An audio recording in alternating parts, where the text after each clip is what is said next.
വിശുദ്ധ ഖുർആൻ സൂറത്ത് തൂറിലെ 35-ാമത്തെ വചനത്തിൽ ചോദിക്കുകയാണ്, അം ഖുലിഖൂ മിൻ ഗൈരി ഷൈ, അതല്ല ഒന്നുമില്ലായ്മയിൽ നിന്നാണോ, യാതൊരു വസ്തുവിൽ നിന്നും അല്ലാതെയാണോ നിങ്ങൾ സൃഷ്ടിക്കപ്പെട്ടത്? അം ഹുമുൽ ഖാലിഖൂൻ, അതല്ല നിങ്ങൾ തന്നെയാണോ നിങ്ങളെ സൃഷ്ടിച്ചത്? വിശുദ്ധ ഖുർആൻ വീണ്ടും ചോദിക്കുന്നു, അം ഖലഖുസ് സമാവാതി വൽ അർദ്, അതല്ല ഇനി അവരാണോ ആകാശങ്ങളും ഭൂമിയും സൃഷ്ടിച്ചത്? ബല്ലാ യുഖിനൂൻ, എന്നാൽ അവർ ദൃഢമായി വിശ്വസിക്കുന്നില്ല. വിശുദ്ധ ഖുർആനിന്റെ ശൈലി ഇവിടെ വളരെ യുക്തിപരമായ ചില ചോദ്യങ്ങളിലൂടെ മനുഷ്യനെ ചിന്തിപ്പിക്കാൻ പ്രേരിപ്പിക്കുക എന്നുള്ളതാണ്. ഈ വിശുദ്ധ ഖുർആന്റെ ചോദ്യങ്ങൾ നമ്മൾ എടുത്തു കാണിച്ചുകൊണ്ട് നമുക്കറിയാം, നമുക്ക് ചുറ്റും പ്രവിശാലമായ വിസ്മയങ്ങളുടെ ഒരു മഹാപ്രപഞ്ചമുണ്ട്. ഈ പ്രപഞ്ചത്തെക്കുറിച്ച് അല്പമെങ്കിലും ചിന്തിക്കാൻ നമ്മൾ തയ്യാറായിട്ടുണ്ടോ?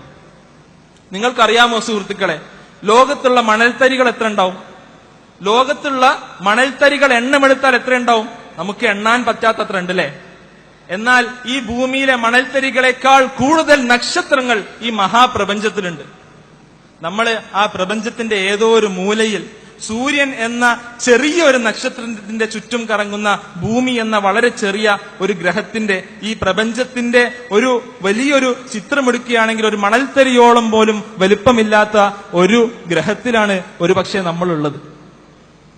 അവിടെ വിശുദ്ധ ഖുർആൻ ഈ പ്രപഞ്ചത്തിന്റെ ഉത്ഭവത്തെക്കുറിച്ച്, മനുഷ്യന്റെ സൃഷ്ടിപ്പിനെ കുറിച്ച് നമ്മോട് ചിന്തിക്കാൻ ആവശ്യപ്പെടുകയാണ്.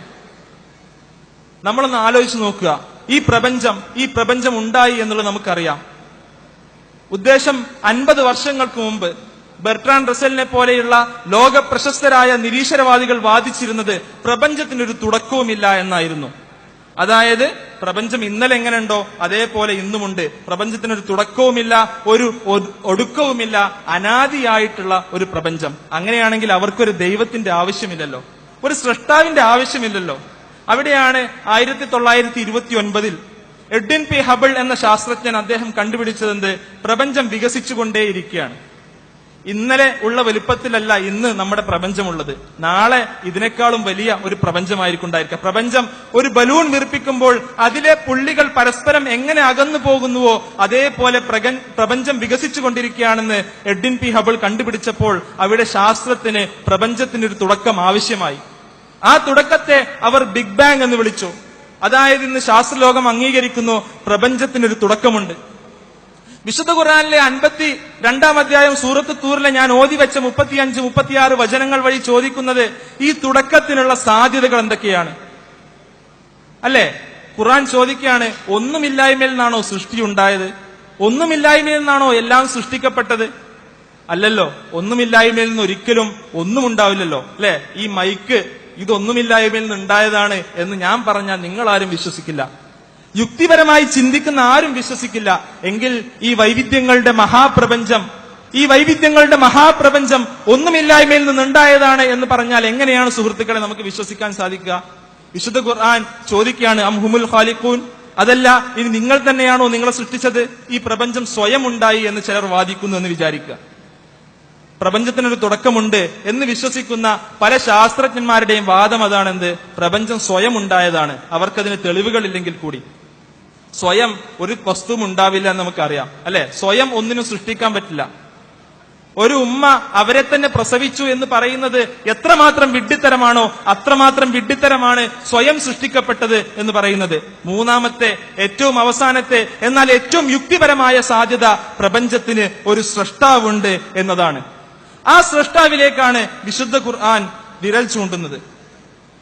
ഞാൻ നേരത്തെ ചോദിച്ചു നിങ്ങളോട്, ഭൂമിയിൽ എത്ര മണൽത്തരികളുണ്ട്? കണക്കെടുക്കാനാവാത്തത്ര മണൽത്തരികൾ. ആ മണൽത്തരികളെക്കാൾ കൂടുതൽ നക്ഷത്രങ്ങൾ ഈ പ്രപഞ്ചത്തിലുണ്ട് എന്ന് ഞാൻ പറഞ്ഞു, അല്ലെ? നമുക്കറിയാം, ലോകത്തുള്ള എല്ലാ വസ്തുക്കളും ഉണ്ടാക്കപ്പെട്ടത് എന്തുകൊണ്ടാണ്? ആറ്റങ്ങൾ കൊണ്ടാണ്. നമ്മൾ പരമാണുക്കൾ എന്ന് പറയും. ഈ മൈക്ക് മുതൽ ഈ മണൽത്തരി വരെ, അതല്ലെങ്കിൽ എന്ത് വസ്തുവായാലും അതെല്ലാം, അതിന്റെ എല്ലാം അടിസ്ഥാന ഘടകം എന്താണ്? അതിന് നമ്മൾ ആറ്റം എന്നാണ് നമ്മൾ ഇംഗ്ലീഷിൽ വിളിക്കുക, അല്ലെങ്കിൽ നമ്മൾ പരമാണു എന്ന് പറയും, അല്ലെ? ഒരു മണൽത്തരിയിൽ എത്ര പരമാണുക്കൾ ഉണ്ട് എന്ന് നിങ്ങൾക്കറിയോ? എത്രമാത്രം ആറ്റങ്ങൾ കൂടിയിട്ടാണ് ഒരു മണൽത്തരി ഉണ്ടായത്? ഞാൻ നേരത്തെ പറഞ്ഞു എന്ത്? ഭൂമിയിലുള്ള മുഴുവൻ മണൽത്തരികളെക്കാൾ നക്ഷത്രങ്ങൾ ഈ പ്രപഞ്ചത്തിലുണ്ട്. എന്നാൽ ഈ പ്രപഞ്ചത്തിലുള്ള നക്ഷത്രങ്ങളെക്കാൾ കൂടുതൽ ആറ്റങ്ങൾ ഒരൊറ്റ മണൽത്തരിയിലുണ്ട്. അതാണ് സൃഷ്ടിപ്പിന്റെ അത്ഭുതം. അതുകൊണ്ടാണ് സൂക്ഷ്മ പ്രപഞ്ചത്തിലും സ്ഥൂല പ്രപഞ്ചത്തിലും വൈവിധ്യങ്ങളുടെ ഒരു കലവറയാണ് നമ്മെ കാത്തിരിക്കുന്നത് എന്ന് ഞാൻ പറഞ്ഞത്. സുഹൃത്തുക്കളെ, അത്ഭുതകരമായ പ്രപഞ്ചം, കൃത്യമായി സംവിധാനം ചെയ്യപ്പെട്ട പ്രപഞ്ചം. ഈ പ്രപഞ്ചത്തിന്റെ കൃത്യമായ സംവിധാനത്തെക്കുറിച്ച് ചില ഉദാഹരണങ്ങൾ നിങ്ങൾക്ക് പറഞ്ഞു തരുവാൻ ഞാൻ ആഗ്രഹിക്കുകയാണ്. നമ്മളെല്ലാം ഇന്ന് ഭൂമിയിലൂടെ നീണ്ടു നിവർന്ന് നടക്കാൻ കാരണം എന്താണ്? ഭൂമിക്കൊരു ഗുരുത്വാകർഷണ ബലമുണ്ട്, അല്ലെ? നമ്മളെല്ലാവരും സ്കൂളുകളിലൊക്കെ പഠിച്ചതാണ് ഭൂമിക്കൊരു ഗുരുത്വാകർഷണ ബലം ഉണ്ട് എന്നത്. നമ്മൾ ആലോചിച്ച് നോക്കുക, ഭൂമിയുടെ ഗുരുത്വാകർഷണ ബലം എത്രമാത്രം കൃത്യമാണ് എന്നുള്ളത്. ചന്ദ്രനില് ഭൂമിയുടെ 1/6 ഗുരുത്വാകർഷണ ബലമേ ഉള്ളൂ. അതുകൊണ്ട് ചന്ദ്രനിലൂടെ നമുക്ക് ജീവിക്കാൻ കഴിയില്ല, നമുക്ക് എന്തില്ല, നമുക്ക് അതിലൂടെ നടക്കാൻ കഴിയില്ല. ഈ ഗുരുത്വാകർഷണ ബലം ഉണ്ടായതുകൊണ്ടാണ് ഈ അന്തരീക്ഷ മണ്ഡലം, ഈ അറ്റ്മോസ്ഫിയർ, ഈ ഓക്സിജൻ ഒക്കെ എന്തുള്ളത്, ഈ ഭൂമിക്ക് ചുറ്റും നമുക്ക് ശ്വസിക്കാൻ വേണ്ടിയുള്ളത്. ഈ ഗുരുത്വാകർഷണ ബലം അല്പം ഒന്ന് കൂടിപ്പോയിരുന്നെങ്കിൽ നാം എല്ലാം ഭൂമിയിലേക്ക് ആഴ്ത്തപ്പെടുമായിരുന്നു. ഈ ഗുരുത്വാകർഷണ ബലം അല്പം ഒന്ന് കുറഞ്ഞിരുന്നെങ്കിൽ ഭൂമി ചന്ദ്രനെ പോലെയായി അന്തരീക്ഷമില്ലാതെ നമുക്ക് നടക്കാൻ പോലും പറ്റാത്ത സ്ഥിതിയിലാകുമായിരുന്നു. ആലോചിക്കണം. അതുപോലെ നമ്മൾ ആലോചിക്കേണ്ടത്, ഭൂമി കറങ്ങുന്നത് നേരെ എന്നിട്ടല്ല. ഭൂമി കറങ്ങുന്നത് 23.5 ഡിഗ്രി അച്ചുതണ്ടിൽ ചെരിഞ്ഞിട്ടാണ്. ഈ 23.5 ഡിഗ്രി അച്ചുതണ്ടിൽ ചെരിവ് ഭൂമിക്ക് ഇല്ലായിരുന്നെങ്കിൽ നമ്മുടെ എല്ലാ ഭൂഖണ്ഡങ്ങളും തണുത്തുറഞ്ഞു പോകുമായിരുന്നു. സൂര്യപ്രകാശം നമ്മുടെ ഒരു ഭൂഖണ്ഡങ്ങൾക്കും ലഭിക്കുമായിരുന്നില്ല. ഈ 23.5 ഡിഗ്രിന്ന് അല്പമൊന്ന് കൂടുകയോ കുറയുകയോ ചെയ്തിരുന്നെങ്കിൽ സുഹൃത്തുക്കളെ, ഭൂമി വാസയോഗ്യമാകുമായിരുന്നില്ല എന്ന് നമ്മൾ മനസ്സിലാക്കണം. ഇനിയോ ഇവിടെ തീരുന്നില്ല സുഹൃത്തുക്കളെ. നമുക്ക് ചുറ്റുമുള്ള ഒരു ദിവസം എന്ന് പറയുന്നത് 24 മണിക്കൂറാണ്, അല്ലെ? 24 മണിക്കൂർ. എങ്കിലും നമ്മൾ പറയും 12 മണിക്കൂർ സൂര്യൻ നമുക്കുണ്ടെങ്കിൽ നമ്മൾ പറയുന്നത്, വല്ലാത്ത ചൂട് സഹിക്കാൻ പറ്റുന്നില്ല. ഭൂമി അതിന്റെ അച്ചുതണ്ടിൽ മണിക്കൂറിൽ 1000 മൈൽ വേഗത്തിൽ കറങ്ങുന്നുണ്ട്. ഇങ്ങനെ 1000 മൈൽ വേഗത്തിൽ കറങ്ങുന്നത് കൊണ്ടാണ് എന്തുള്ളത്, നമുക്ക് 24 മണിക്കൂറുള്ളത്. ഈ 1000 മൈൽ വേഗത എന്നുള്ളത് ഒരു 100 മൈൽ ആയിരുന്നു എന്ന് സങ്കല്പിക്കുക. 10-1 നമുക്ക് എത്ര മണിക്കൂർ ഉണ്ടാവുക? 240 മണിക്കൂർ ഉണ്ടാവും. നമുക്ക് ആലോചിക്കാൻ പറ്റുമോ 240 മണിക്കൂറുകളുള്ള ഒരു ദിവസം? പറ്റുമോ സുഹൃത്തുക്കളെ? അപ്പോൾ ഈ ഭൂമിയുടെ കറക്കത്തിന്റെ വേഗത, അതിന്റെ സ്പീഡ് അല്പം ഒന്ന് കുറയുകയോ കൂടുകയോ ചെയ്തിരുന്നെങ്കിൽ നമുക്ക് ഈ ഭൂമിയിൽ വസിക്കാൻ കഴിയുമായിരുന്നില്ല. ഇനിയോ ഇത് മാത്രമാണോ? ഈ പ്രപഞ്ചത്തിലെ ഏറ്റവും ചെറിയ നക്ഷത്രങ്ങളിലൊന്നാണ് സൂര്യൻ. ഏറ്റവും ചെറിയ നക്ഷത്രങ്ങളിലൊന്ന്. ആ സൂര്യന്റെ ഉപരിതലത്തിലെ ടെമ്പറേച്ചർ, അതിന്റെ താപനില എന്ന് പറയുന്നത് 10,000 ഫാരൻഹീറ്റ് ആണ്. 10,000 ഫാരൻഹീറ്റ്. ഇത് ഭൂമിക്ക് ആവശ്യത്തിന് മാത്രമുള്ള ചൂട് പ്രദാനം ചെയ്യുന്നു. ഈ ചൂട് അല്പമൊന്ന് കൂടിയിരുന്നെങ്കിൽ, ഈ 10,000 ഫാരൻഹീറ്റിന് അല്പമൊന്ന് കൂടിയിരുന്നെങ്കിൽ നമുക്ക് ചുറ്റുമുള്ള സസ്യലതാദികളെല്ലാം കരിഞ്ഞുണങ്ങിപ്പോയി നമുക്കിവിടെ വാസയോഗ്യമാവുമായിരുന്നില്ല, നമുക്കിവിടെ ജീവിക്കാൻ പറ്റുമായിരുന്നില്ല.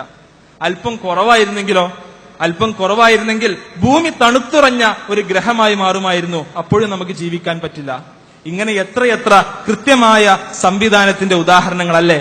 ചന്ദ്രൻ നമ്മോട് കുറച്ചുകൂടി അടുത്തായിരുന്നെങ്കിൽ, ചന്ദ്രൻ കുറച്ചുകൂടി ഭൂമിയോട് അടുത്തായിരുന്നെങ്കിൽ, വേലിയേറ്റം നടക്കുന്ന നമുക്കറിയാലോ, ചന്ദ്രനും ഭൂമിയും തമ്മിലുള്ള ഗുരുത്വാകർഷണ ബലം മൂലമാണ്. ഈ വേലിയേറ്റം വന്ന് ദിവസം 2 തവണ കര മുഴുവൻ മുങ്ങിപ്പോകുമായിരുന്നു. പർവ്വതങ്ങൾ മുഴുവൻ ഭൂമിയിൽ നിന്ന് ഒലിച്ചു പോകുമായിരുന്നു. സൂര്യനും ഭൂമിയും ചന്ദ്രനും അല്പം അടുത്തായിരുന്നെങ്കിൽ. കാരണം അപ്പോൾ ഗുരുത്വാകർഷണ ബലം കൂടും, വേലിയേറ്റം കൂടും, വെള്ളം കൂടുതൽ കയറും. ഭൂമിയുടെ ഉപരിതലം, അതിന്റെ ക്രസ്റ്റ്, അത് 10 അടി കൂടി മാത്രം കട്ടിയുണ്ടായിരുന്നെങ്കിൽ നമുക്ക് ശ്വസിക്കാനുള്ള ഓക്സിജൻ ഇവിടെ ഉണ്ടാവുമായിരുന്നില്ല. നമ്മുടെ സമുദ്രങ്ങൾ അല്പം കൂടി ആഴമുള്ളതായിരുന്നെങ്കിൽ കാർബൺ ഡൈ ഓക്സൈഡ് മുഴുവൻ അവ വലിച്ചെടുക്കുകയും സസ്യങ്ങളുടെ നിലനിൽപ്പ് അവതാളത്തിലാവുകയും ചെയ്യുമായിരുന്നു. സുഹൃത്തുക്കളെ, എത്രമാത്രം അത്ഭുതകരമാമിതമാണ് നമ്മുടെ ജീവിതത്തിന് യോഗ്യമായ രീതിയിൽ ഈ ഭൂമിയെ പടച്ചതമ്പുരാൻ സംവിധാനിച്ചത് എന്നതിന്റെ കൃത്യമായ ഉദാഹരണങ്ങളാണ് സുഹൃത്തുക്കളെ ഞാനിവിടെ പറഞ്ഞത്.